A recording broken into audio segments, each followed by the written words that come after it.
When the HOA's self-appointed queen, Karen, set her sights on my historic family homestead, she thought she could bully me into submission with threats, fines, and endless demands. But what she didn't expect was that her obsession with control would lead to her downfall, leaving her with nothing while I protected everything that mattered. The first time I saw the way Karen's eyes lingered on my homestead, I felt a chill I couldn't quite explain. It wasn't admiration, the way most people looked at the old house and the rolling fields that surrounded it. It was hunger. That greedy, calculating kind of hunger that makes you instinctively step in front of what's yours, like shielding a child from a predator. I told myself I was being dramatic. After all, this house had stood for nearly a century and a half, weathering storms, droughts, and the passage of countless families, each leaving their mark on its walls and its land. Surely a neighbor, no matter how nosy or arrogant, couldn't threaten that. But I was wrong. I just didn't know it yet. The homestead had been in my family since 1873. Built by my great-great-grandfather with lumber, he harvested himself from the thick pine forest that once stretched unbroken for miles. Every beam, every nail, every floorboard seemed to hum with memory, the creak of the stairs and the scent of cedar reminding me of summers spent here as a boy. When my grandfather would tell me stories of the land's past, it wasn't just a house. It was a living archive, a piece of history protected not only by sentiment, but by state preservation laws. I thought that made it untouchable. That assumption would become my first mistake. When I moved back after inheriting the property, I quickly learned how much the neighborhood had changed. Subdivisions had cropped up on land that once held orchards and meadows. Rows of near-identical houses stood in neat lines, trimmed lawns glowing artificially green under chemical care. At the center of this meticulously crafted world was the Homeowners Association, led by none other than Karen. Her real name was Carol Ann, but nobody dared call her that. To the entire community, she was Karen, the iron-fisted queen of rules, fines, and intimidation. The first interaction was deceptively mundane.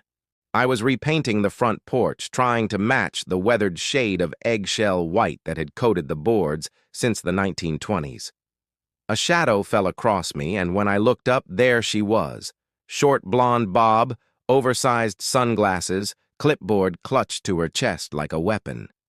"You'll need to submit a color request form before you do that," she said flatly. I paused, brushed dripping paint onto the porch. "Excuse me?" She tilted her head in that patronizing way people do when they pretending to be patient with someone who doesn't understand the rules.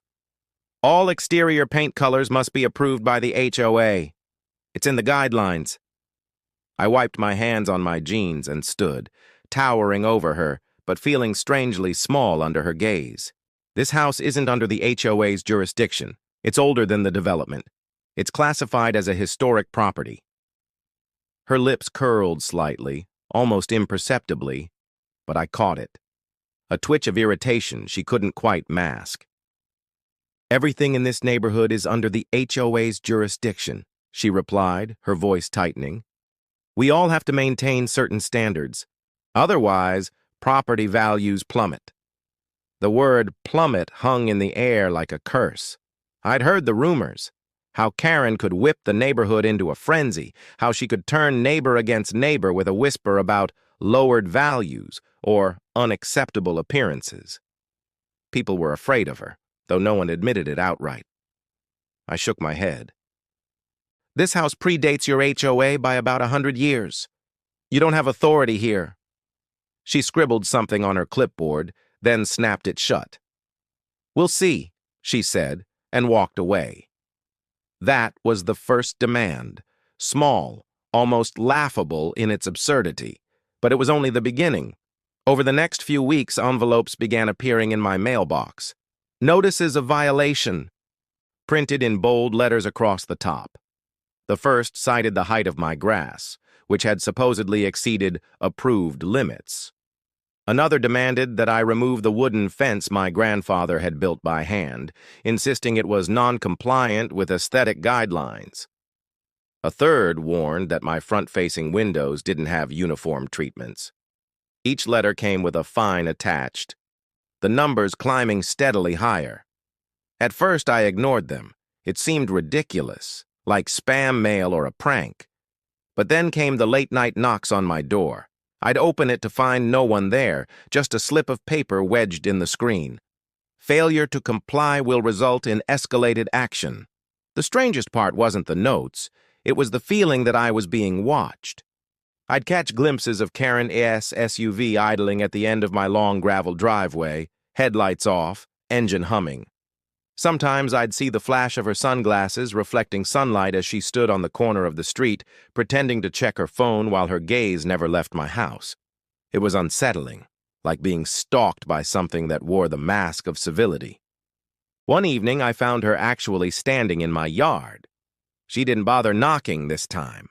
I came out to the porch and found her walking slowly along the wraparound deck, fingertips grazing the railing as if she were already imagining it as her own. "This property," she said without looking at me, "would be much more valuable if it were modernized. Torn down even.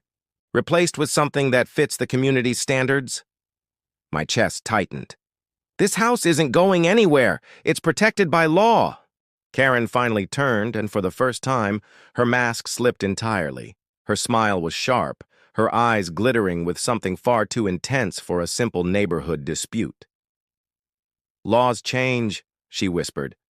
The word sent a shiver through me, and though I didn't know it then, it was the moment the game shifted. Karen didn't just want compliance. She wanted control, and control for people like her was never enough. She wanted possession. That night, as I sat on the porch with only the hum of cicadas around me, I realized this wasn't going to be a normal conflict with a petty neighbor. Karen wasn't just enforcing rules. She was circling, probing, testing the boundaries like a predator hunting prey. My homestead was her prize, and she wasn't going to stop until she had it. But what she didn't know, what she couldn't possibly have prepared for, was that I wasn't prey. This house, this land, this legacy. It had weathered storms far worse than Karen, and I would make sure it weathered her, too. The first letter had been laughable. The second was irritating. By the time the 7th violation notice appeared in my mailbox, I stopped laughing altogether. Each envelope was heavier, each line of print colder, more demanding, as if the words themselves carried Karen's voice, sharp, grating, relentless. The envelopes always came in threes. One would arrive in the morning, another in the afternoon, and a third at night, as though timed precisely to remind me that the HOA's presence never slept. The fines grew larger. $200 for excessive foliage growth, $400 for unapproved exterior repairs, and one for a staggering $1,000, accusing me of willful defiance of HOA mandates. That last one made me laugh out loud in disbelief. Willful defiance. They made it sound like treason. Still, I couldn't ignore the shift in my body every time I unfolded those notices. A knot would tighten at the base of my neck, and a cold sweat prickled at my skin. The house, which had always been a sanctuary, started to feel watched, invaded by unseen eyes. It wasn't just the letters anymore. At night, I'd hear the low growl of a car engine idling on the road outside my property. My curtains would glow faintly red with tail lights that lingered far too long before finally driving off. Once, at nearly midnight, I heard footsteps on the gravel drive. When I flicked on the porch light, there was nothing, just the creak of the swing, swaying slowly, though there was no breeze. I began to suspect Karen wasn't working alone. The HOA was her army, and the neighbors, whether out of fear or loyalty, became her spies. I'd catch them staring as I walked through town, their conversations snapping shut the moment I approached. A woman across the street started watering her lawn at the same exact time every evening. Standing motionless with her hose in hand, her eyes fixed on my house. It was subtle at first, but unmistakable. I was being isolated. The final straw came one Saturday morning. I woke to the sound of pounding, wood against wood, sharp and rhythmic. I rushed outside, heart hammering, and found two men in orange safety vests staking a sign into my front yard. The words screamed in black capital letters, "Foreclosure proceedings initiated." "Hey!" I shouted, racing toward them. "What the hell do you think you're doing?" One of the men barely glanced at me. "Orders from the HOA," he muttered, driving another nail into the post. "You don't have jurisdiction here." I grabbed the sign, ripping it from the ground. "This is a historic property." The man shrugged, already walking back toward his truck. "Take it up with the board." The truck roared off, leaving me clutching the splintered wood, my breath ragged. It wasn't just harassment anymore, it was psychological warfare. That night, I marched into the HOA office, a squat brick building with sterile white blinds and a single buzzing fluorescent light above the door. Inside, the air smelled of disinfectant and printer ink. A long table sat in the center, surrounded by board members in stiff suits. At the head of the table sat Karen, hands folded neatly, smile frozen like porcelain. "Ah," she said smoothly. "We were just discussing you." The room fell silent. Every pair of eyes turned toward me, blank, unreadable. I slammed the foreclosure sign down onto the table. "This is illegal. You have no authority over my property." Karen tilted her head, feigning confusion. "Your property is within the boundaries of Oakwood Estates, which places it under HOA jurisdiction. That includes compliance with all regulations." "The house predates your HOA by a century," I snapped. "It's registered with the state as a historic homestead. I've got the paperwork to prove it." Karen's smile faltered just enough for me to see the tension beneath. "Paperwork can be misplaced. Rules evolve. Neighborhoods adapt. Surely you wouldn't want to drag everyone else down by refusing to cooperate." The threat was unspoken but clear. She was trying to turn the neighborhood against me, to paint me as the problem. I leaned forward, lowering my voice. "This house has stood longer than you, longer than your board, longer than this entire subdivision. If you think you can erase it with paperwork, you're in for a fight you won't win." For a moment, the mask slipped. Her eyes hardened, lips pressing into a thin line. Then, as quickly as it appeared, the mask returned. She leaned back, hands folded delicately. "We'll see," she whispered. That phrase again. "We'll see." From that night forward, the harassment intensified. My mailbox was vandalized, smashed in with a baseball bat.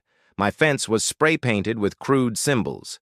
I woke one morning to find every window in the house plastered with HOA notices, taped over the glass so thickly the morning light was choked out. Sleep became a stranger. Every creak of the floorboards, every whisper of wind against the shutters felt loaded, intentional. I started carrying a flashlight and a baseball bat from room to room, patrolling the house like a soldier in enemy territory. Then came the calls. At first, they were just hang-ups, static, then silence. But one night, at exactly 3:17 a.m., a voice spoke through the receiver. "Historic things have a way of crumbling," it said, distorted, mechanical. Then the line went dead. I sat there in the dark, the dial tone buzzing in my ear, heart pounding so hard it hurt. The next day, I filed a police report. The officer took notes, nodded sympathetically, but his words chilled me more than the harassment itself. "You're not the first to complain about the HOA," he said quietly, glancing around as though afraid someone might overhear. "But every time we try to push back, the cases disappear, complaints get dropped, files go missing." "Are you saying they have people in the department?" I asked. The officer didn't answer. He just closed his notebook and walked away. That night, as I sat on the porch, staring out into the darkness, I realized the truth. Karen wasn't just a petty tyrant. She was part of something bigger, something that reached into places it shouldn't. And if I didn't tread carefully, I wasn't just going to lose my home. I was going to lose everything. I thought of my grandfather then, of the nights he'd sit me on the porch swing and tell me the land would always protect those who respected it. The house, the soil, the very air. It all carried weight, memory, strength. And I knew, deep down, Karen didn't just want the property. She wanted to erase that history, to bury it beneath asphalt and conformity. But history doesn't go quietly, and neither would I. The storm had begun, and Karen had no idea how much I was willing to unleash to protect what was mine. The night after the foreclosure sign appeared, I realized something had shifted inside me. Fear was still there, gnawing at my nerves, making me glance over my shoulder at every sound. But it had curdled into something harder, sharper. I wasn't going to wait for Karen's next move anymore. It was time to fight back. I started with the letters. For weeks I'd been tossing them into a drawer, but now I laid them out across the dining room table. Each one had the same letterhead, the same robotic phrasing, but as I read them line by line, something leapt out at me. The violation codes they cited didn't match. On one notice, my overgrown grass was listed under Section 4B, while in another it was Section 7A. Even the fines varied for the same so-called offenses. It wasn't just sloppy paperwork, it was manufactured. I dug deeper. Late into the night, I combed through county property records, zoning maps, legal precedents. The more I read, the clearer it became. My homestead wasn't under HOA authority. The boundaries of Oakwood Estates stopped half a mile short of my driveway. Karen was overreaching, and she knew it. But proving it wasn't going to be easy. The next day, I drove to the county clerk's office, a squat concrete building with flickering fluorescent lights. I asked for everything they had on Oakwood Estates and my property line. The clerk, a tired man with wire-rimmed glasses, handed me a thick file with a warning. "You're not the first to ask about this HOA," he said quietly. "But files have a way of disappearing. Be careful." I didn't like the way he said that. Still, I took the file home, spread it across my table, and began piecing together the puzzle. That's when I found it. Buried among zoning maps was a notarized document, signed 5 years ago, redrawing the HOA boundaries. The signature at the bottom? Karen's. But she wasn't a county official. She had no authority to change the lines. It was a forgery. I sat back, pulse racing. She'd built her power on a lie. The discovery should have felt like victory, but instead it chilled me to the bone. If Karen was willing to forge county documents, what else was she capable of? The answer came sooner than I expected. 2 nights later, I woke to the acrid stench of smoke. Heart pounding, I ran downstairs. A Molotov cocktail smoldered on my porch, glass shards glinting in the moonlight. The flames had been small, easy to smother, but the message was clear. I called the police. When the officer arrived, he took one look at the wreckage and sighed. "Kids, probably," he said. "No," I snapped. "This was targeted. Look at the timing. Look at who's been harassing me." But the officer just shook his head, already filling out a report that would vanish into some drawer. I realized then the rumors were true. Karen's reach went further than the HOA. If the system was compromised, I'd need leverage strong enough to break through it. So I started gathering evidence. I took photos of every notice, every act of vandalism, every SUV that lingered at the edge of my property. I recorded phone calls, logged times, dates, details. I even set up hidden cameras around the house, their red lights glowing like watchful eyes, and the cameras paid off. One night, just after 2 a.m., the motion sensor triggered. I checked the feed and froze. Karen was in my yard. She moved slowly, deliberately, shining a flashlight over the porch, scribbling notes on her clipboard. At one point, she pressed her palm against the front door, as though feeling its weight. Then she turned, looked directly into the camera, and smiled. It wasn't a smile of surprise. It was a warning. She knew I was watching. I sat in the dark, shaking, replaying the footage again and again. It was enough to prove trespassing, maybe even harassment. But would the police act on it? Or would it vanish like everything else? I needed allies. I started knocking on doors, talking to neighbors who'd lived under Karen's rule. Most were too afraid to speak. Some shut their doors in my face. But one man, an older veteran named Richard, finally invited me inside. "She ruined me," he said bitterly, pouring 2 glasses of whiskey. "Fined me into bankruptcy over a damn tool shed. Took my house when I couldn't pay. She doesn't want compliance, she wants control." He slid a folder across the table. Inside were photocopies of his own violation notices, foreclosure proceedings, even a restraining order Karen had filed against him when he tried to fight back. "She's been doing this for years," Richard said, "and she always wins. People vanish, files vanish. But if you're smart, maybe you can finish what I couldn't." I left his house with the folder under my arm and a pit in my stomach. Karen wasn't just a neighborhood tyrant. She was a predator, feeding on fear and silence. And I was next on her list. But I wasn't going to be silent. I compiled everything, my photos, Richard's documents, the forged boundary map, into a single dossier. Then I contacted a lawyer, a sharp young woman named Emily who specialized in property law. The moment she saw the forged document, her eyes widened. "This is fraud," she said. "If we can prove she filed this knowingly, we can bring her down."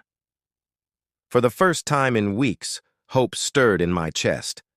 But hope is dangerous. The next morning, I found a dead crow nailed to my fence post. Its wings were spread wide, its black feathers glistening with blood. A note was pinned beneath it. "History dies, so will you." I stared at it for a long time, bile rising in my throat. This wasn't just intimidation anymore. It was escalation. Emily urged me to stay calm, to stick to the legal path, but every instinct screamed that I was running out of time. Karen knew I was building a case, and she wouldn't let it reach a courtroom. That night, the phone rang again. The same distorted voice crackled through the line. "You think paper will save you? Paper burns." The line went dead. I didn't sleep. Instead, I sat at the dining room table, the dossier spread before me, and made a decision. If Karen wanted war, she'd get one. But it wouldn't be fought in whispers or shadows. I would drag her into the light, expose every lie, every crime, until there was nowhere left for her to hide. The homestead wasn't just my home anymore, it was the battleground, and I wasn't leaving it undefended. The night before the hearing, the house was alive with unease. The wind rattled the shutters like bony fingers, floorboards creaked under their own weight, and in every corner, I felt the pressure of eyes that weren't there. Karen hadn't made a move in 3 days, and that silence was worse than her constant harassment. It meant she was planning something. I tried to sleep but couldn't. Instead, I sat at the dining table surrounded by the stacks of evidence, violation notices, photographs, forged documents, recordings. The dossier Emily and I had prepared was airtight. But airtight wasn't the same as safe. I kept imagining flames consuming the papers or masked men smashing through the windows to take them. Just past midnight, headlights swept across the walls. My chest clenched. I rushed to the window and saw Karen's SUV idling at the end of the driveway. She didn't get out. She just sat there, a dark silhouette behind the wheel, watching. I stood at the glass until the engine roared and the vehicle disappeared into the night. It wasn't intimidation anymore. It was farewell, a final warning. The hearing was held in the community center, a sterile hall with beige walls and rows of metal folding chairs. By the time I arrived, the room was packed. Neighbors filled every seat, whispering nervously, their eyes darting between me and Karen, who sat at the head table with the other board members. She wore a crisp navy suit, her hair perfect, her smile wide and brittle. When I walked in, her eyes locked on mine, and I swear I saw a flicker of something raw behind her mask. Fear. The proceedings began with the usual formalities, but the tension in the air was suffocating. When my turn came, I stood before the room and placed the dossier on the table. "These are forged documents," I said, holding up the notarized boundary map. "Karen redrew the HOA lines herself. She had no authority, no approval, nothing. This entire campaign against me has been built on fraud." A murmur rippled through the room. I flipped through photographs of her trespassing on my property, of vandalism, of the foreclosure sign. I played the recording of the distorted voice threatening me, then paused the video feed from the hidden camera, showing Karen herself standing in my yard at 2 in the morning. Silence. Thick, heavy silence. Karen's mask cracked. Her smile faltered, her hands clenched on the table. "This is fabricated," she hissed. "He's lying. He's manipulating." "Then explain the forged signature," Emily interjected smoothly, rising beside me. She held up the county clerk's affidavit confirming the document's illegitimacy. "Explain why the boundary lines were changed only after you became president of the HOA." Karen's voice rose, shrill. "I was protecting this neighborhood, protecting property values from people like him." The words rang out, but the room didn't rally behind her. For the first time, I saw doubt in their eyes. Neighbors who had once averted their gaze now leaned forward, whispering to each other, their faces pale with realization. The board conferred in hushed voices. Finally, the chairman cleared his throat. "Effective immediately, Karen is removed from her position as HOA president. The matter of fraud will be referred to the district attorney." Karen shot to her feet, slamming her palms on the table. "You can't do this! This is my neighborhood!" But it wasn't hers anymore. The weeks that followed were a slow, brutal unraveling. Investigators swarmed the HOA office, seizing files, computers, financial records. Whispers spread of embezzled funds, backroom deals, and years of intimidation. Neighbors who had once feared Karen now came forward with stories of their own, each one another nail in her coffin.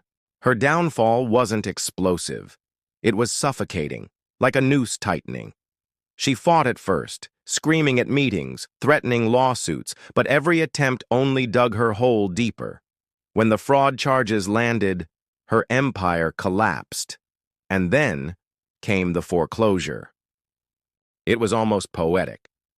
The same notices she'd weaponized against others came for her. Unpaid fines, mismanaged funds, debts she'd hidden under layers of bureaucracy. All of it caught up. Within months, her home was auctioned off. The last time I saw her, she was standing on her front lawn as movers carried her furniture to a waiting truck. Her navy suit was gone, replaced with a wrinkled sweatshirt. Her hair hung limp, her sunglasses nowhere in sight. She looked smaller somehow, her edges blunted without the weight of power. When she noticed me watching from across the street, her lips twisted. Not into a smile, into something brittle and broken. Hatred, yes, but also despair. "You think you've won," she called out, her voice cracking. "But history doesn't protect anyone, not forever." I didn't answer. I just turned and walked back toward the homestead, the gravel crunching beneath my boots. The house rose before me, solid and unyielding, its weathered beams glowing in the setting sun. It had stood through storms, wars, and the slow crawl of time itself. It had survived Karen's reign of terror, too. Inside, the air smelled faintly of cedar and dust.